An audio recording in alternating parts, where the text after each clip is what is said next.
আচ্ছা, এবার দেখেন রাসূল সাল্লাল্লাহু আলাইহি ওয়াসাল্লাম একটা হাদিসের মধ্যে যারা আউয়াল ওয়াক্তে সালাত আদায় করে তাদের জন্য আলাদা একটা ফজিলত বর্ণনা করেছেন। এই ফজিলতটা আপনার আমার হাসিল করার চেষ্টা করতে হবে। কি? সুনানে আবু দাউদ হাদিস নাম্বার 425, উবাদা ইবনে সামিত রাদিয়াল্লাহু আনহু বলেন, ক্বালা রাসূলুল্লাহ সাল্লাল্লাহু আলাইহি ওয়াসাল্লাম, আল্লাহ রাসূল সাল্লাল্লাহু আলাইহি ওয়াসাল্লাম বলছেন, খামসু সালাওয়াতিন ইফতারাদাহুন্নাল্লাহ, 5 ওয়াক্ত নামাজ আল্লাহ ফরজ করেছেন। 5 ওয়াক্ত নামাজ হুজুররা ফরজ করেছে না, এই ফরজটা কার? আল্লাহর। এরপর তিনি কি বলছেন? মান আহসানা উদুআহুন্না, যে ব্যক্তি ওই 5 ওয়াক্ত নামাজের জন্য সুন্দর করে ওযু করবে। এক নাও আমল, মনে রাখেন একটা শর্ত কি, ওযু শুধু করলেই হবে না, ওযু করতে হবে কিভাবে? সুন্দরভাবে। এখন প্রশ্ন হলো, সুন্দর আবার অসুন্দর ওযু হয় কেমনে? হ্যাঁ, অসুন্দর ওযু আছে, সুন্দর ওযু আছে। অসুন্দর ওযু হলো নবীর সুন্নাত তরিকা ফলো না করে যে কয়টা অঙ্গগুলো ধুইতে বলা হয়েছে ধুয়ে আসলেন, যে কয়টা অঙ্গগুলো মাসা করতেছে মাসা করে আসলেন, কোনো সিরিয়ালও মেনটেন নাই। আর নবীর সুন্নাত তরিকায় যেখানে 3 বার করতে 3 বার, যেখানে ভালো মতো তিনি মানে মাসা করে স্পর্শ করাতেন, কোনো জায়গায় শুকনা রাখতেন, আপনি কোনো কিছু খেয়াল করলেন না, কোনো মতে গতিবিধি করে আসলে এটা হবে না। সুন্নাত তরিকা অনুযায়ী আমি এক কথায় বলে দিচ্ছি কিভাবে উত্তম ওযু হবে। ওযুর সিস্টেম হলো প্রত্যেকটা অঙ্গ 3 বার ধৌত করতে হবে, সম্পূর্ণ মাথা 1 বার মাসা করতে হবে, এটাই হলো উত্তম ওযু। প্রত্যেকটা অঙ্গ 3 বার ধৌত করতে হবে, মানে ধোয়ার অঙ্গগুলো কয়বার? 3 বার। আর মাসাহের অঙ্গ হলো 1 বার, এবং সেটা হলো মাথা, সম্পূর্ণ, আংশিক না। এটা হলো উত্তম ওযু। এখন উত্তম আর অনুত্তম বোঝার দেখবেন, আমরা গরমকালে দিনে 1 বারের জায়গায় 4 বারও দেই পানি, আর শীতকালে কেউ হয়তো 1 বার ভিজে গেলে আর দ্বিতীয়বার দিতে চান না, এটা সুন্দর না। শীত হোক আর গরম হোক, প্রত্যেকটা অঙ্গ 3 বার ধৌত করতে হবে, 1 বার সম্পূর্ণ মাথা মাসা করা, এটা হলো সুন্দর ওযু। আচ্ছা, 1 নম্বর শর্ত। 2 নম্বর, ওয়াসাল্লাহুন্না লিওয়াক্তিহিন্না, ওয়াক্ত মতো সালাত আদায় করবে। ওয়াক্ত মতো সালাত মানে কি? ওয়াক্ত মতো সালাতের 2টা অর্থ। একটা হলো এই যে আজকে বললাম, আজকে শুরু হয়েছে 11:50 জোহর সালাত, আর 3:15 গিয়ে আসর শুরু হবে। এখন এই সময়ের মধ্যে পড়া, এটা যেমন একটা অর্থ। আরেকটা অর্থ হলো যে এই সময়ের মধ্যে প্রথম ওয়াক্তে সালাত আদায় করা। হাদিসে এইটাই বোঝানো হয়েছে। কারণ আর আগের হাদিসে কি বললাম, নবী সাল্লাল্লাহু আলাইহি ওয়াসাল্লামকে প্রশ্ন করা হলো আল্লাহর কাছে সবচেয়ে প্রিয় আমল কোনটি? তিনি বললেন আউয়াল ওয়াক্তে সালাত আদায় করা। আর এই হাদিসে এটাই বলা হয়েছে, ওয়াক্ত মতো মানে আউয়াল ওয়াক্তে সালাত আদায় করা। 2টা গেল। 3 নম্বর, ওয়া আতাম্মা রুকুআহুন্না, আপনি যে রুকু করবেন প্রত্যেক রাকাতে একটা করে রুকু পরিপূর্ণভাবে আদায় করা। অপরিপূর্ণ রুকু সালাত আদায় করলে হবে না। এখন রুকু আপনার পরিপূর্ণ হয়েছে বুঝবেন কিভাবে? রুকু পরিপূর্ণ হয়েছে বুঝবেন কিভাবে? রুকু পরিপূর্ণ হয়েছে বোঝার পদ্ধতি হলো, আপনি রুকুতে যখন যাবেন শান্তভাবে যাবেন। রুকুতে যাওয়ার পরে 2 হাত 2 হাঁটুর উপর, চোখ ওই সেজদা বরাবর, তারপরে আপনার হাত সমান বরাবর থাকবে, মাথা মাজা পিঠ একদম সমান বরাবর হয়ে গেছে। আপনার পিঠের উপর যদি একটা প্লেট রাখা হয়, প্লেটটা যদি পড়ে না যায়, তার মানে আপনি এখন সমান বরাবর হয়েছেন। নারীর জন্য এই বিধান, পুরুষের জন্য এই বিধান। এই পর্যায়ে যাওয়ার পরে শান্তশিষ্টভাবে সুবহান রাব্বিয়াল আযীম কমপক্ষে 3 বার, সর্বোচ্চ যতবার আছে পড়বেন।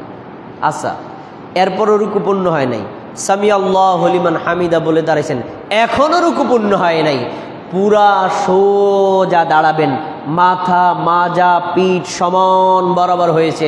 নারী পুরুষের জন্য একই বিধান। ওই সময় আপনাকে বলতে হবে রব্বানা লাকাল হামদ হামদান কাসীরান তাইয়িবান মুবারাকান ফি, এইবার রুকু পূর্ণ হয়েছে। বুঝছেন? আমরা রুকু বলতে কি বুঝি? মাথা ঝুঁকে সুবহান রাব্বিয়াল আযীম বলতে পারলে রুকু হয়ে গেল না। রুকু থেকে পরিপূর্ণভাবে না দাঁড়াইলে রুকু পূর্ণ হয় না। তাহলে কি পাওয়া গেল হাদিসে? রুকু পরিপূর্ণভাবে আদায় করা। 4 নম্বর, অখুশুআহুন্না, নামাজে আল্লাহু আকবার বলে শুরু করলেন, আসসালামু আলাইকুম রাহমাতুল্লাহ বলে সালাত শেষ করলেন, আল্লাহু আকবার বলা থেকে শুরু করে সালাম পর্যন্ত যে সময়টা আপনি সালাতের মধ্যে থাকেন, আপনি সালাতটা আদায় করবেন ধীর স্থির ভাগে, মনোযোগের সাথে, আল্লাহর প্রতি মনোযোগী হয়ে এবং বিনয়ের সাথে, ভয়ের সাথে। তাহলে কয়টা জিনিস পাওয়া গেল এখানে? এনে শান্তশিষ্টভাবে পড়া, বিনয়ের সাথে পড়া, আল্লাহর প্রতি মনোযোগী হওয়া এবং বিনয়ের সাথে মানে আল্লাহ ছাড়া অন্য কোনো দিকে মনোযোগী না হওয়া, কোনো অহংকারের দৃষ্টিভঙ্গি নিয়ে সালাত আদায় না করা। এটা হলো আপনার 4 নম্বর শর্ত। এর 4টা শর্ত কি? 1 নম্বর সুন্দর করে ওযু করা, 2 নম্বর আউয়াল ওয়াক্তে সালাত আদায় করা, 3 নম্বর রুকুর পরিপূর্ণভাবে আদায় করা, 4 নম্বর সালাতটার পুরো বিষয়টা আল্লাহর প্রতি মনোযোগী হয়ে শান্তশিষ্টভাবে করা। এই 4 শর্ত সাপেক্ষে যে নারী যে পুরুষ সালাত আদায় করবে তার জন্য মহা সুসংবাদ এই হাদিসের মধ্যে।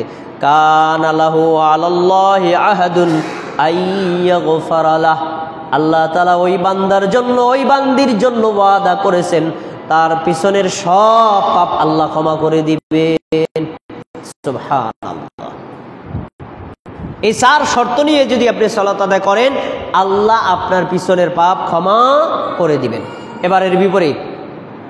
এবারের বিপরীত ওই 4 শর্ত সাপেক্ষের মধ্যে যদি কোনো একটা লেস হয়, একটা বাতিল হয়, একটা কমে যায়, তখন কি হবে?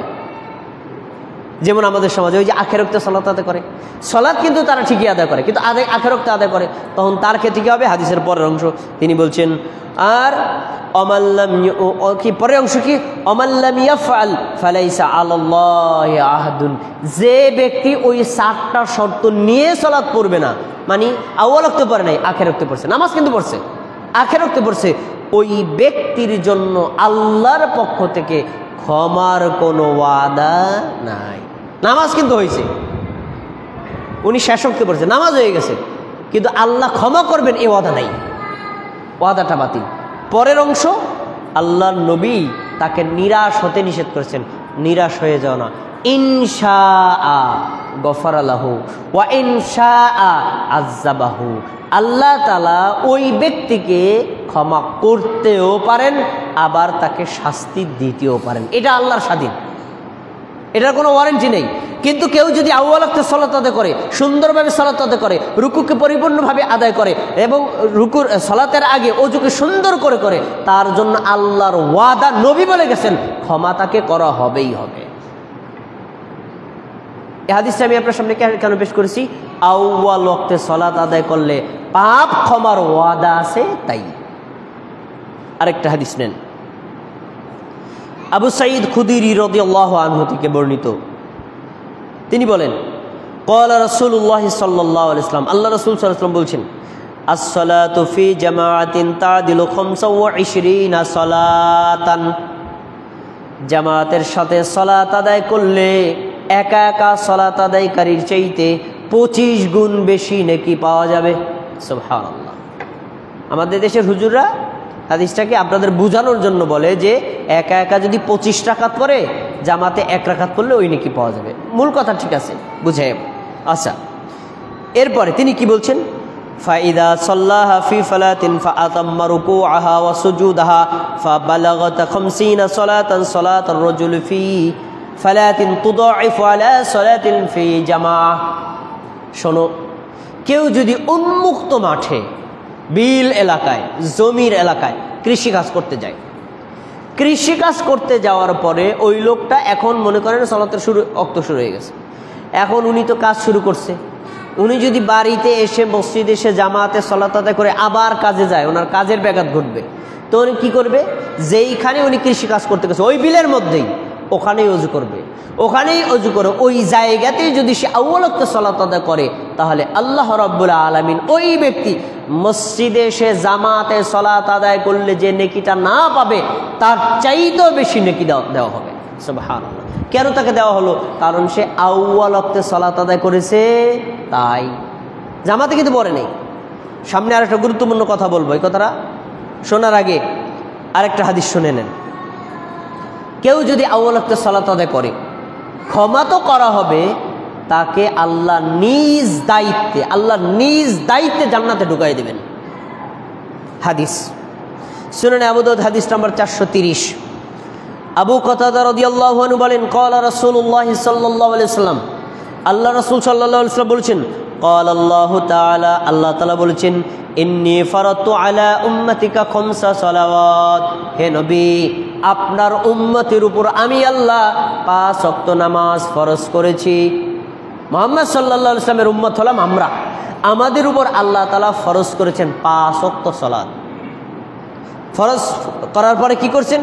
তারপরে তিনি বলছেন, ওয়া আহিদতু ইনদি আহদান, নামাজ ফরজ করার সাথে সাথে আমি একটা ওয়াদা করলাম, আমি একটা অঙ্গীকার করলাম। অঙ্গীকারটা কি? আন্নাহু মান জাআ ইউহাফিজ আলাইহিন্না লিওয়াক্তিহিন্না, তোমার উম্মতের মধ্যে যে বান্দা, যে বান্দি, যে নারী, যে পুরুষ আউয়াল ওয়াক্তের মধ্যে সালাত আদায় করবে, আদখালতুহুল জান্নাহ, আমি আল্লাহ নিজ দায়িত্বে তাকে জান্নাতে প্রবেশ করায় দিব। সুবহানাল্লাহ। আউয়াল ওয়াক্তে সালাত আদায় করলে আল্লাহ দায়িত্ব নিয়েছেন, নবী না, আল্লাহ দায়িত্ব নিয়েছেন, আল্লাহ আপনাকে জান্নাতের মধ্যে প্রবেশ করায় দিবেন। পিছনে আবার একটু যাই, যারা শুরুতে আসেন নাই। আউয়াল ওয়াক্তে সালাত আদায় করলে আল্লাহর সবচেয়ে প্রিয় আমল করা হবে। আউয়াল ওয়াক্তে সালাত আদায় করলে আপনার পাপ ক্ষমা করা হবে, আল্লাহ ওয়াদা করেছেন। আউয়াল ওয়াক্তে সালাত আদায় করলে আল্লাহ আপনাকে নিজ দায়িত্বে জান্নাতে প্রবেশ করাবেন। এবার 4র্থ নম্বর কথা, এটা শুনলে আপনারা অবাক হয়ে যাবেন, এটা শুনলে আপনারা অবাক হয়ে যাবেন। সেটা কি? একটু আগে যে হাদিসটা বললাম, একা একা সালাত আদায় করলে এক রাকাতে নেকি, 2 রাকাতে নেকি। আর এই 2 রাকাত সালাত যখন আমি ইমামের পিছনে জামাতের সাথে পড়ব, তখন তা 25 থেকে 27 গুণ নেকি। তার মানে ইমামের পিছনে যদি আমি 2 রাকাত সালাত আদায় করি, তাহলে আমি 54 রাকাত সালাতের নেকি পাচ্ছি। পয়েন্টটা মনে রাখেন।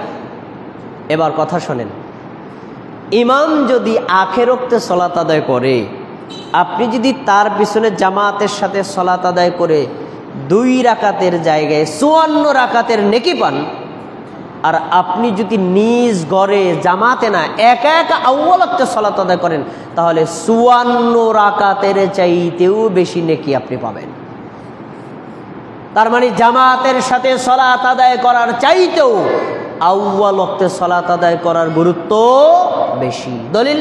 দলিল ছাড়া কোনো কথা হবে না। দলিল নেন, দলিলটা বলে আমার বয়ানটা শেষ করছি। রাসূলুল্লাহ সাল্লাল্লাহু আলাইহি ওয়াসাল্লাম আবু যার রাদিয়াল্লাহু আনহুকে বলছেন, আবু যার, অচিরেই এমন একটা সময় আসবে, ইমামগণ, হুজুরগণ, আলেমগণ, মুফতিগণ, মুহাদ্দিসগণ, খতিবগণ নামাজকে মেরে ফেলবে। তখনই আবু যার বলছে, আল্লাহ রাসূল, নামাজ আবার মানুষ মারে কেমনে? নামাজ আবার মানুষ কেমনে মারে? তখন তিনি বলছেন, নামাজ মারার অর্থ হলো ইউআখিরুনাস সালাত, তারা আখের ওয়াক্তে সালাত আদায় করবে, আউয়াল ওয়াক্তে পড়বে না। পড়বে কখন? আখের ওয়াক্তে, শেষ ওয়াক্তে গিয়ে সালাত আদায় করবে। তখন আবু যার বলছে, আল্লাহ রাসূল, যদি আমি এমন ইমাম পাই যে আখের ওয়াক্তে সালাত আদায় করে, যেমন আমাদের সমাজের মসজিদগুলোতে আসর সালাত কন্টিনিউ সারা বছর আখের ওয়াক্তে, জোহর সালাত তারা শীতকালে মোটামুটি পর্যায়ে চলে, কিন্তু গরমকালে একেবারে আখের ওয়াক্তে দেরি করে পড়ে। ফজর সালাত সব সময় মানে সারা বছর 365টা দিন আখের ওয়াক্তে, ফরসা হলে শুরু করে আখের ওয়াক্তে। এই 3 ওয়াক্ত সালাতের কথা স্পেশাল জেনে রাখেন। এরকম ইমাম যদি পাই আল্লাহ রাসূল, তখন আমি কি করব? তখন আমাদের নবী বলছেন, শোনো, তুমি তোমার নিজ বাড়িতে, নিজের ঘরে আউয়াল ওয়াক্তে সালাতটা আদায় করে নাও। করছো, এবার তোমার বাড়ির কাজ শেষ, সালাত শেষ, এখন তুমি অফিসে যাইবা, কাজে যাবা, অন্য কোথাও যাবা, তুমি বাড়ি থেকে বের হয়েছো, এখন আবার মসজিদ, ওইখানে আখের ওয়াক্তে ইমাম সাহেব জামাতের সাথে সালাত আদায় করতেছে। এখন সালাতের সময় যদি তুমি হেঁটে যাও, তাহলে বলবে, এই মিয়া, তুমি এত বড় মুসল্লি, ওই যে জামাত চলতেছে, তুমি যাও কাজে মিয়া, তুমি দিবে নামাজি, তোমার উপর মানুষ কু ধারণা করবে। তখন তুমি কি করবা? তুমি তাদের সাথে জামাতের সাথে আবার সালাত আদায় করতে পারো, করো না, করতে পারো। কি হবে তাহলে? জেনে রাখো, বাড়িতে আউয়াল ওয়াক্ত যেটা পড়ছো এটা হলো ফরজ, আর ইমামের পিছনে যেটা পড়লা ওইটা হলো নফল। এখন প্রশ্ন, আল্লাহ রাসূল কিন্তু কথা বলে না এই ইমাম আখেরোক্ত পড়লেও জামাতে পড়তে হবে, কারণ জামাতে 25 গুণ বেশি নাকি 27 গুণ বেশি নাকি আউয়াল ওয়াক্ত পড়া যাবে না। নবী কি বলেছেন? যখন ইমামগণ আখেরোক্ত সালাত আদায় করবে তখন তুমি 25 রাকাতের নেকির আশায় বসে থাকো না, ওই 25 রাকাতের নেকির চাইতে আউয়াল ওয়াক্তের নেকি আরো বেশি। এজন্য আপনাদেরকে অনুরোধ করে বলছি, আসর সালাত, ফজর সালাত, এই দুইটা ওয়াক্ত সালাতে আমাদের দেশে অবহেলা সবচেয়ে বেশি। আসর সালাতের আজানই দেয় আখেরোক্ত শুরু হইলে, আজানটাই দেয় আখেরোক্ত শুরু হলে। আর ফজর সালাতে বলা হয়েছে যে অন্ধকারে শুরু করবে, ফর্সায় শেষ করবে, আর আমাদের দেশে শুরুই করে ফর্সায় আখেরোক্তে। আখেরোক্তে সালাত আদায় করলে সালাত হবে না, সালাত হবে, কিন্তু বিশাল বড় নেকি থেকে আপনি বঞ্চিত হবেন। এজন্যই আমরা আহলুল হাদিস মসজিদগুলোতে আউয়াল ওয়াক্তে সালাত আদায় করি। আমরা ওই যে ওয়াক্তের শুরুতে 12:15টায় আজান দিয়ে 1টার আগে জামাত পড়ার চেষ্টা করি। কেন? আমাদের এখানে কি তাড়াহুড়া? কি তাড়াহুড়া নাই ভাই, আমরা আউয়াল ওয়াক্তের নেকিটা নেওয়ার চেষ্টা করি। আল্লাহ তাবারক ওয়া তাআলা আমাদের সবাইকে, আমাদের সমাজের যত ইমাম আছেন, মুয়াজ্জিন আছেন, মুসল্লি আছেন, সবাইকে 5 ওয়াক্ত সালাত